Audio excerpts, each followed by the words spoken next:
Hi, Good morning. How are you? you're at home.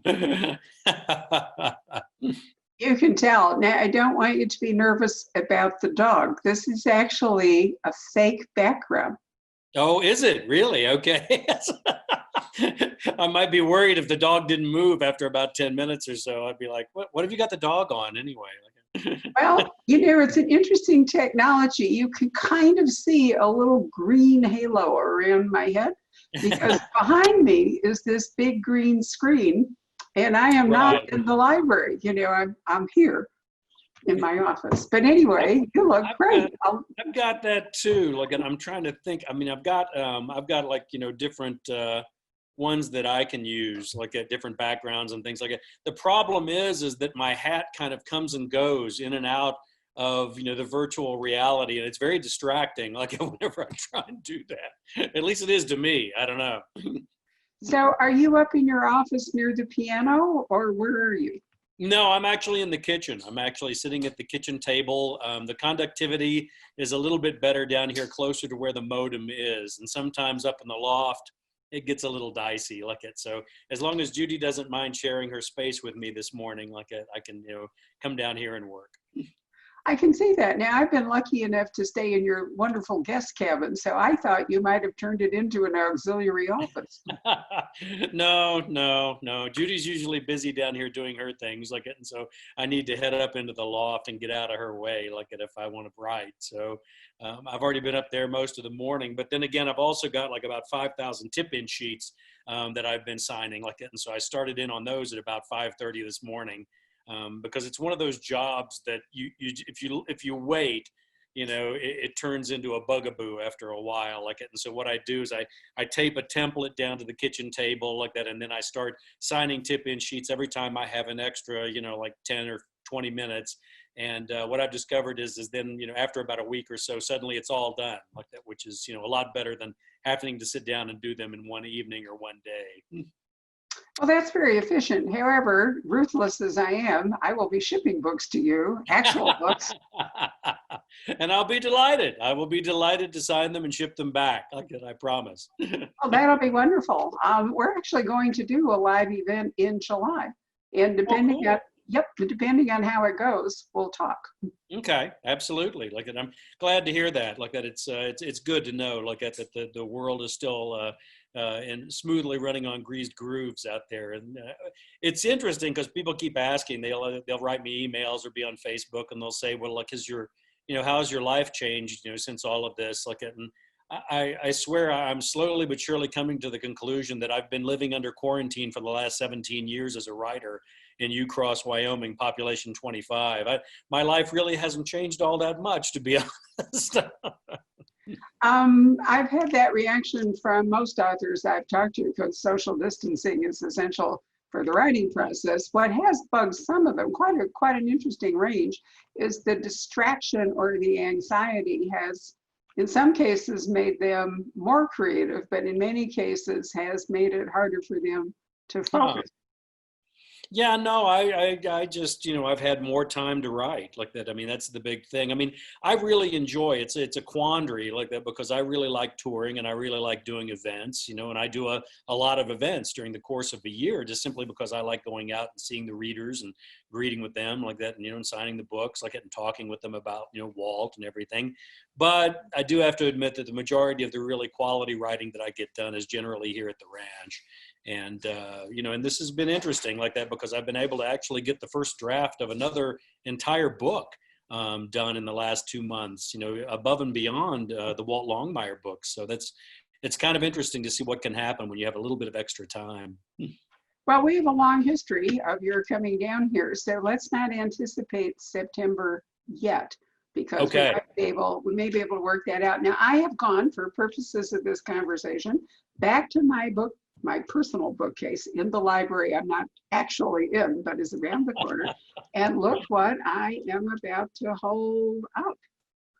Can you see it? Oh, you know what? The green screen may screw that up. Awesome. Well, you know what this is? This is my beautifully autographed copy of The Cold Dish Well, don't sell that. It's worth something, I think. Look at those first edition, first printings of the Cold Dish. That's marvelous. Yes, I remember like that. It's been. I'm trying to think. I guess it's been like this will be the 16th book I think in the season like that or in the series. And yeah, you were one of my strong believers right there in the beginning like that. And you're always I love going to all the bookstores like that, and I enjoy being out there and everything. But you always remember the people that were very supportive of you. Especially when you're a cowboy author from a town of 25 like that. My goodness, like that anybody noticed that I wrote a book, I guess is kind of amazing in the long run. Well, I think that's a good attitude. Clearly, I noticed it since we sold thousands and thousands of your books. I looked up the copyright is 2005. Mm-hmm. So, it really has been a while. I also, regrettably, this is probably not going to show. No, the green screen messes it up. I brought in a copy of The Dark Horse because I really like the cover art. Mm-hmm. Mm-hmm. This was before Longmire on TV. And so the covers are not the TV tie-ins, but interesting art. And there's a terrific portrait of a black horse, with a chain. Just as the Cold Dish has a very nice blue cover with a lovely yellow feather, arrow sort of. And I really like the original artwork better than TV tie-ins. I just, what can I say? Well, we're purists like that, and so it was interesting like that because they had it was a little bit of a problem for them, I think, at the very beginning with Viking Penguin because they weren't quite sure. Always whenever you come down to the covers, it's always interesting to me like that because the only thing that's ever in bold print in most authors' contracts is the author will not have final say on what's going to be on the cover of their books. Evidently, they fought numerous battles, with a lot of authors over the years about what was going to be on the covers of the books. And I came into it, with, no expectations at all. Like that. I mean, as I said before, I was just happy to get published for goodness sake. And I figured they would probably have some good, strong ideas about what it was that they wanted to put on the covers of the books. And actually, they didn't. They were kind of like in a quandary themselves, like it, because they weren't quite sure where to put the books. I mean, they knew that they were mystery. They knew that they were Western, but they had a lot of humor in them. They had, a lot of literary aspects to them. And so, for me, that's the best writing is always in the margins, where you're kind of like taking bits and pieces from a lot of different genres and including them. I tend to refer to my method as being kind of like a crow. I tend to go out and fly around and try and find the shiny bits, and then bring them all back to the nest and put them in the book. But that kind of makes for a problem for cover designs like it. And so they went through a couple of different covers and a couple of different designs. And I'm actually, I really loved those. They were actually done by a fellow who did all of the music posters for the Nashville Music Festival. When they were going through the process, they sent me a portfolio of all of the posters that he had done for the Nashville Musical Festival. And they were really just marvelous images, really bold graphics that really kind of, to me, evoked a kind of sense of the old WPA posters, from the 30s, like let's all work together. I mean, we probably need some of those nowadays here with the quarantine and the COVID and all that kind of stuff. Those would probably lift everybody's spirits a little bit, some of those bold designs. But they also, had a little bit of an age to them, like they looked like they were a little bit worn. But they were beautiful, beautiful covers like that. And then, of course, we had something, tragic happen. We had a television show like that. So all of a sudden, like that, everything kind of like, moved to the television show and the imagery, of the television show. And certainly Robert Taylor, like that, as Walt Longmire in the 6 seasons that we have, and which is still running on Netflix. I think we're still one of the top 20 television shows on Netflix. And it does make a difference, like whenever you can include something from Hollywood, on the covers of your books. But, who knows what'll happen in the future? I mean, it'll be interesting to see what kind of ideas that Viking Penguin comes up with. Would I like them to kind of maybe go back, to those old WPA style poster covers? Yeah, I kind of like them an awful lot, I have to admit. But, we'll see what happens. You're an interesting fit for Viking Penguin. They don't publish a lot of crime fiction. They've always been a literary house and their roots are really British. So they've published a lot of British authors over the years. And, as you point out, your writing is such a, I don't want to call it a mashup because that sounds, that's not really what it is. But while you're writing mysteries and Westerns, there's also lots of literary references. You've had a lot of fun structuring a book with Sherlock Holmes, for example. I always enjoy, the breadth of other literature that makes it into your book. So you're right, covers are a real challenge to try to portray that. They are like I think that I don't it's for me like one of the great joys, of course. I mean it's hard to be a writer and not be a reader. It's almost as difficult as being a bookstore owner and not being a reader. It's just not possible. You can't do it like that. And so for me like that, one of the great joys of my life has been reading like that. And when it came time to kind of compose Walt and put the components together, I thought that it would be interesting if he were kind of haunted by books. The fact that he was an English major, at USC when he was playing football there before he got shipped off to Vietnam. The fact that his office is actually an old Carnegie library that's been repurposed, as the sheriff's office and the jail. And the fact that, he's always reading. He's always reading like that. And it gives me an opportunity to do a lot of literary, allusions, in the books like that. And if there was one thing I may have like underestimated, if there was one thing that I probably didn't take into consideration the impact that it was going to have, was probably that.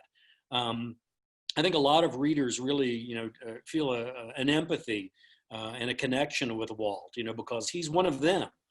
He reads everything and he remembers it. And only those of us who, take advantage of that opportunity in a society where, maybe reading is not held as, with the embrace that it used to be in the past, know what an advantage that is. What an incredible, addition to your life. I mean, as I'm looking at that marvelous bookshelf in your beautiful home right there behind you like that, I mean, as they say like that, a house without books is like a body without a soul. It's something that you need to have. And I think it's one of the things that makes Walt maybe a little bit more enticing, maybe to readers. I think you're absolutely right. And I have to tell you that some years ago, you've been in my house many times, but when we were looking for a new house, the challenge of actually finding in Arizona a house with enough bare walls where you could build bookshelves on them is extremely difficult these days. So we're lucky that we have one where we have extensive bookshelves, but no one has forever bookshelves. So every once in a while I'm forced, usually when Dana Stabenow comes to visit me, she makes me go through and weed out my library. And I just pulled a book today while I was looking for your books, in fact, that I haven't read forever, which I really ought to take down to the store. It's an old private eye story that involves a private eye working for King Tut back in ancient Egypt.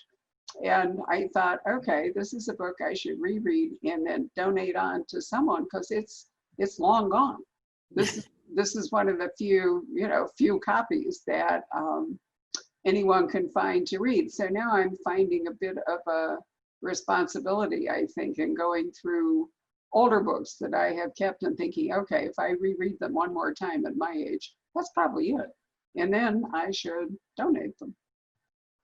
Now, when Dana comes down and helps you go through and clear out your bookcases, does she ever take any of Dana Stabenow off the cases and get rid of them?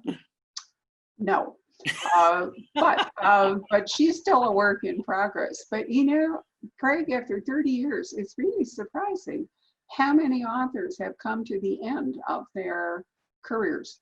They've either aged out or deceased, or for whatever reason, maybe they were a 1 or 2 book author, which certainly happens. There's never any guarantee when you read a first novel that there will be a second novel. And that was one of the things I bet on with you, reading The Cold Dish. I thought, all right, this is a guy who really has a lot of stories to tell. And this is going to be, I represented to our customers, because selling them a brand new author cold is not that easy. And one of the things I always say is, that there are more stories. This is an author with a future. And occasionally I've been burned because occasionally there isn't a future for whatever reason might happen to me.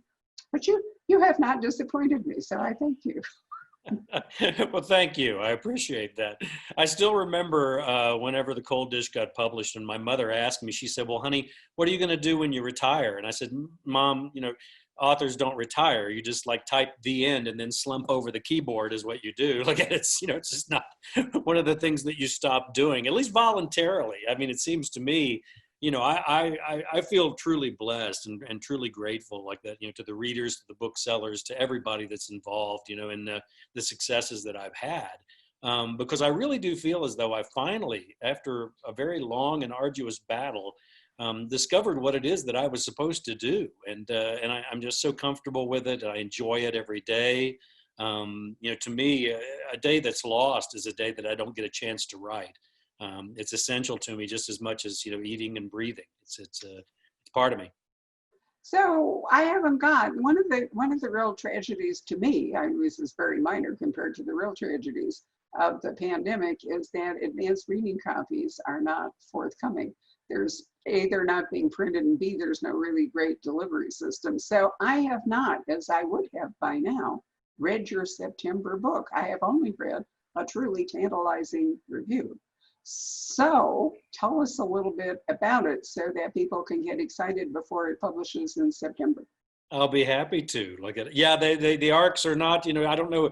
I'm having another meeting, I think, with Viking Penguin on Thursday, and so we'll see. But at that point in time, about a month ago, whenever I had the meeting with them, they were saying that no, the production of the arcs, would kind of be a little bit dangerous for the people in the publishing area that were trying to put those out. And so they were going to go with, the electronic galleys. And I know that, you happen to be of the same, strike as I am, in that I spend enough time on a computer. I don't want to read on the computer. I really like a book. I really like holding a book in my hands like that. And then there's nothing more special than when those arcs, those advanced reader copies first arrive and you open that box. And for the first time, this idea that you've had like 2 years ago is actually looking like something like a book, which is really kind of exciting for me too. But yeah, we'll wait and see what happens as far as this one is concerned. This book, the one that's coming out on September 22nd, is actually called The Next to Last Stand. And to give you a little bit of a preview of it, I kind of have to do a little bit of an art history lesson here.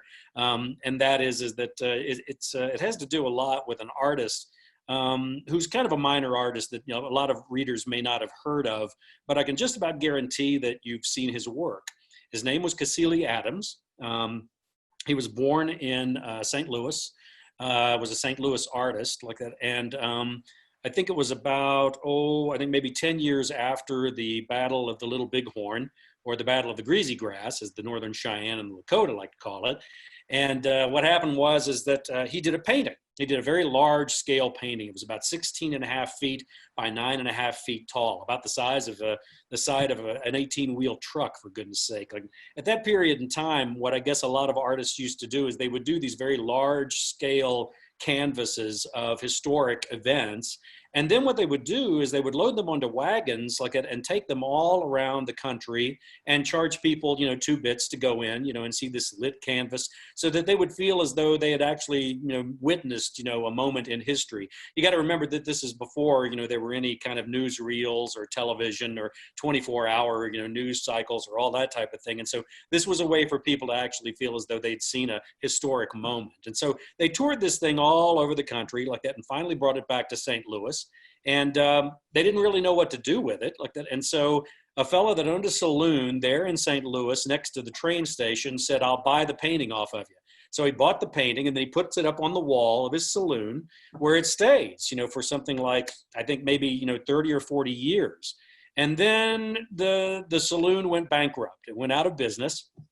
And one of its greater creditors was then at that time, very small brewery by the name of Anheuser-Busch. And Augie Busch, comes walking down and walks into the saloon that they're, tearing the fixtures out of and says, "What are you going to do about the $30,000 worth of beer that you owe Budweiser?" And they said, "Well, we're bankrupt. We don't have any money." And he looks up on the wall, never wanted to miss an opportunity, that Augie Busch, looks up on the wall and says, "I'll take the painting." So they take the painting off the wall. He rolls it up. He puts it under his arm. He goes back up to the brewery.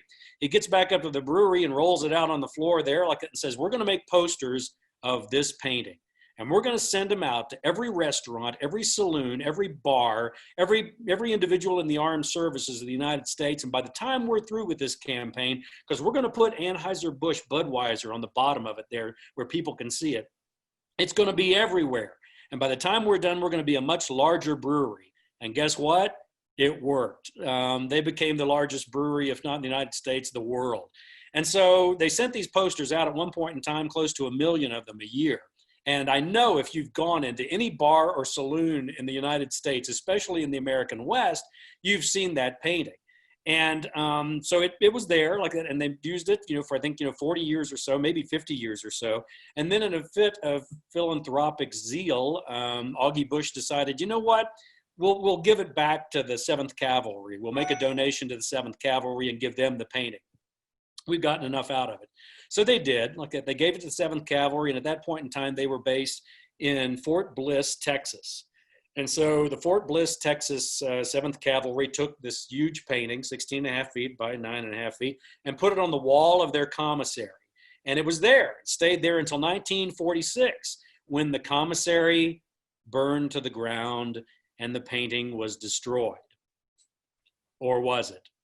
The next Walt Longmire book is called The Next to Last Stand, because the premise of the book is that maybe the painting wasn't destroyed like that. And it puts Walt on the case of his very first art heist. So it's a little bit more lighthearted book than I've had in the last couple of volumes, and I hope that people will enjoy it. That's an absolutely marvelous story. And what a contrast to your book where Walt goes chasing off into Mexico. Such a very dark book, going after his daughter and so forth. But one of the charms of your books, in fact, is that you don't always deliver the same story. You do change things up. And bring other things into play. This reminds me, although it's totally different, but you remember the restaurant in New York that had that enormous painting. I can't at the moment think of the artist, so I shouldn't bring this up and embarrass myself. But anyway, it was the background for, I'm trying to remember, the famous Park Avenue restaurant. And when it was finally the restaurant closed, a huge debate arose over the painting, which I think was on canvas, if I remember right. I'll have to look it up because I'm making a mess out of this story. But nonetheless, it occurs to me that, one of the problems with art hanging anywhere is what happens if where it's hanging is destroyed. I mean, I've been to see The Last Supper in Milan, for example, and I feel it was miraculous and also very gutsy of the Milanese, who decided to light the Duomo and hope that nobody would hit it. But they also had to worry about what would you do with The Last Supper, which is a fresco on a wall. And if the wall was hit, if the bombs had hit, that would have been it. It was not a painting that you could hide in a cave. It wasn't something the British Museum could send off to Wales, and hide deep in the mines and so forth. And so there's always the risk of lost art. Absolutely, like that. And this was, for me, like that, it was interesting too, like that, because there was such a history to it, like that, an opportunity, like that, to because you see that painting, you see it everywhere, like that, and it's going to be interesting too, because this is my cat walking by. And one of the interesting things for me, of course, was that it had a Western history to it, like, and I'd seen that painting on so many saloon walls and so many bar walls and everything. And it's kind of interesting because it's not exactly historically correct. It's not the greatest painting of all time, first off, like that. And then it's got some problems, like that, the battle is being fought on the wrong side of the river. The Indians look more like Zulus than Lakota and Cheyenne. They're carrying these great big hide, shields, and their headdresses make them look like Seminoles or something like that. And so I'm pretty sure that that Cassilia Adams never actually met a Lakota or Cheyenne warrior. And then also for me, it also kind of put a context into a piece of American history that I was kind of itching to kind of like take a whack at. I mean, of all of the aspects of Western history and culture, the Little Bighorn and Custer is a huge one. And so up until, this particular project, I kind of avoided all of that, like that. I mean, it's only about an hour and a half up the road, from where my ranch is. But, there's just there's so much documentation, so much information about, Custer, the Little Bighorn, Sitting Bull, Crazy Horse, all of that, that it was a mountain that I hadn't climbed like that. And so finally, this book said that I had to climb that mountain. And so I had to start reading all of those books, because if you're going to try and attempt to do something like this, you have to do the research. You have to make sure you get it right.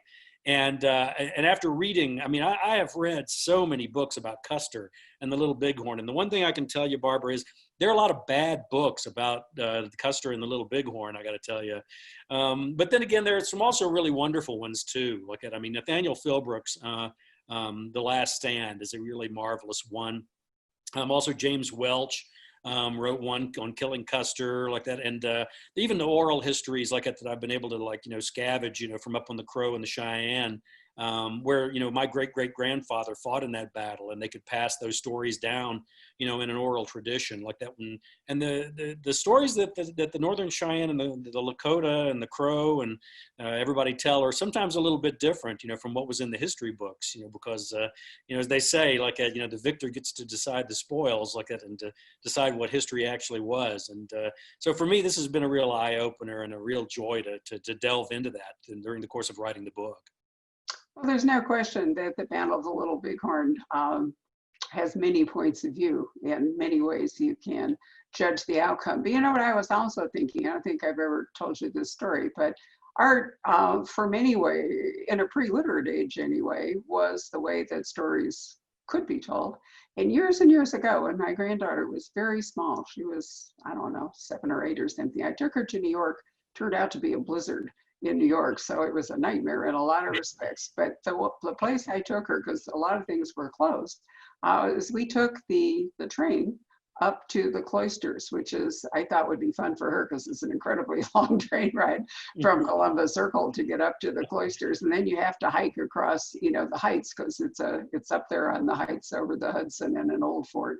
And it's an assemblage of medieval buildings that John Rockefeller purchased in Europe and put together in this kind of mishmash of different kinds of medieval art, and it is the medieval art branch of the Metropolitan Museum. Anyway, I took Mariah into it. Now, we'd been to other museums and she'd always been sort of indifferent, but she wandered around from one painting to another. I think she was 6, and she was really interested.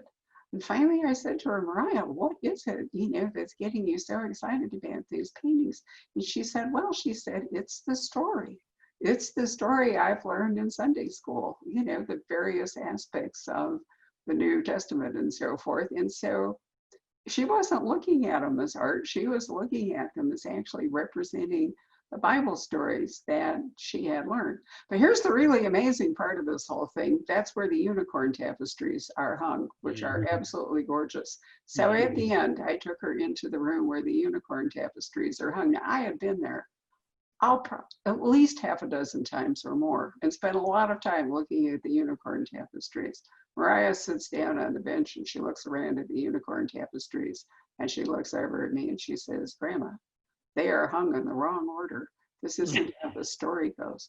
And do you know what? She was absolutely right. In order to make the tapestries fit the room, they had to arrange them. And in fact, one of them is cut, although I think that was probably where it had been hung back in its original home. They had arranged the paintings out of the order, or the tapestries out of the order of the story. And I'd never looked at them as telling a story. So I had never noticed. I couldn't believe it. I mean, it was as though, it was an entire new experience going through the Metropolitan Museum of Art medieval collection with a 6-year-old who looked at everything in it as storytelling. Nothing like a new set of eyes. Nothing like it.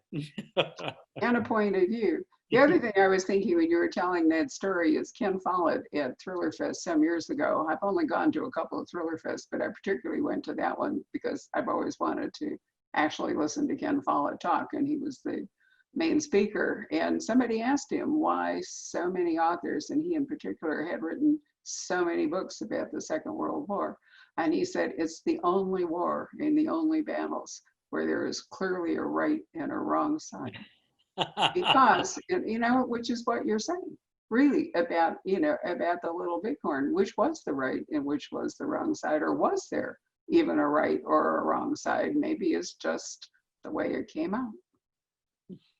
Well, there's a lot of history to it like that, and I could go into that like that, but it would take us another 4 hours, for me to cover even one small aspect of it like that. And I think people will get a lot more enjoyment out of it by listening to what Walt and Henry have to say about it.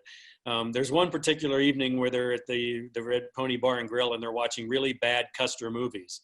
And their reviews of the really bad Custer movies are pretty funny too, I've got to admit, especially Henry. His favorite, I think, is They Died with Their Boots On, which up on the Northern Cheyenne and the Crow Reservation, they call They Died with Their Facts Wrong, which is always, a unique perspective. So let's end this with a little update on Longmire. Is anything going forward about a movie? We're just still waiting to find out. I mean, right now, we're still, one of the top 20 shows on Netflix, like it, and so Netflix doesn't seem to be in any great hurry to get rid of us, like that, and so that pretty much puts everything on hold, like that. And then once Netflix, does turn the show loose, like that, then it'll revert back to Warner Brothers. And of course, what's been interesting is in the last year or so, Warner Brothers kind of came out and decided that they were going to have their own streaming service. I mean, all the networks, all of the studios, and everybody are coming up with these streaming services now that Netflix has turned out to be such a success. And so then we'll see what happens. It's going to be, the ball will be in Warner Brothers' court at that point in time. Well, as the publisher of the Miss Fisher mysteries, there were 3 full seasons of television, which then ended in Australia, really because I think the lead actress, Essie Davis, wanted to return to live in the UK rather than in Australia. But with a huge crowdfunding thing, they actually came up with enough money to make Miss Fisher and the Crypt of Tears, a movie that has recently come out. And I won't be surprised once the necessary stopping of all, projects with the pandemic comes to an end, as it will, I hope, one day with the vaccine, if they don't make another movie. So, that is a real possibility, I think. I mentioned it to Michael Connolly if one day when Bosch, because he has 1 season to go with Bosch, season 7, if he thought there might be movies to follow up. And like you, he said, really, it's up to Amazon, because Amazon is the company that owns them. But it's possible that it will look financially rewarding for them to do something, with Bosch, in the same way that Warner Brothers may decide that Longmire would be a worthwhile project. But part of the question is, what about the actors? Because you said, that they were all anxious to continue if it were possible to do it. They are like that. Unfortunately, we had to cancel Longmire Days this summer, like that, in Buffalo. But we're going to be doing a virtual, version of Longmire Days, like that. And then, of course, next year would be the 10th anniversary of Longmire Days, and so everybody's looking forward to that. But I don't think anybody was, much more disappointed like it than the actors were about not being able to be here for the actual Longmire Days, like that. And every time I talk to the actors, whether it's Robert Taylor or Katie Sackhoff or Lou Diamond Phillips, like that, or any of them, like that, they're all very, very excited about the possibility of being able to return back to those characters and revive that world, like that they had such a good time, and doing the 6 seasons that they did. And we've never had any problems as far as that show was concerned. I mean, the reason it left A&E was because A&E wanted to buy it, and Warner Brothers wouldn't sell it, like that. And then we did the 3 extra seasons on Netflix, and kind of ran into the same problem. Netflix wanted to buy Longmire, and Warner Brothers wouldn't sell it, like that. And so Warner Brothers has kind of held on to Longmire, and it makes me wonder, why it is that they would do that if they weren't actually thinking about at some point in time bringing it back. It's not really a financial consideration. Like I said, we're still one of the top 20 shows, on Netflix, so it's not a question of the money or anything like that. It's just a question of, whenever it is that Warner Brothers decides what exactly it is that they want to do, and whenever it is that Netflix decides that they're going to turn us loose, then we'll go from there.